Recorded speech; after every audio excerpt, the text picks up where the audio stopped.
Stella குறும்படம் பற்றிதான் பார்க்கப் போகின்றோம். இயக்குனர் அமர் இயக்கி நடித்து இருக்கிறார். அவருடன் குளஷி ராஜ் இணைந்து நடித்து உள்ளார். வினேத் டோ பண்ணி இருக்காரு, இசை அனுசன் பண்ணி இருக்காரு. அமர் மற்றும் ஸ்டெல்லா இருவருக்கும் இடையிலான காதல் காட்சிகளுடன் மட்டும் நகர்கின்றது. நிகழ்காலம் கடந்த காலம் இடையிலான காதல் பிரிவு என இரண்டையும் சிறப்பாக கையாண்டுள்ளனர்.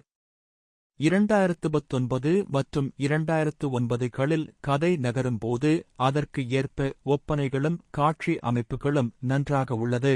ஆனாலும் படத்தில் புதிதாக ஒன்றும் இல்லை. இயக்குனர் தென்னிந்திய இயக்குனர் கௌதம் மேனனை தனது குருவாக ஏற்றுக்கொண்டது என்னமோ படம் முழுவதும் கௌதம் மேனன் படங்களின் வாழைதான் அதிகமாக இருக்கிறது. குறிப்பாக காதலன் காதலிக்கு இடையிலான ஆங்கில வார்த்தை சண்டை, ஹீரோ காப்பு போடுவது, ஃபால்ஸ் பேக் காட்சிகளில் நீதானே பொன்வசந்தம் படக்காட்சி போல நடிகர்களின் ஒப்பனை இருப்பது என இருக்கிறது. படத்தின் கதையும் வாழ்வே மாயம் படத்தின் கதைதான்.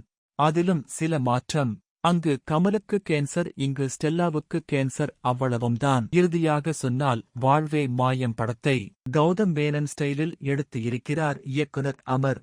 திரும்ப வரமாட்டியா?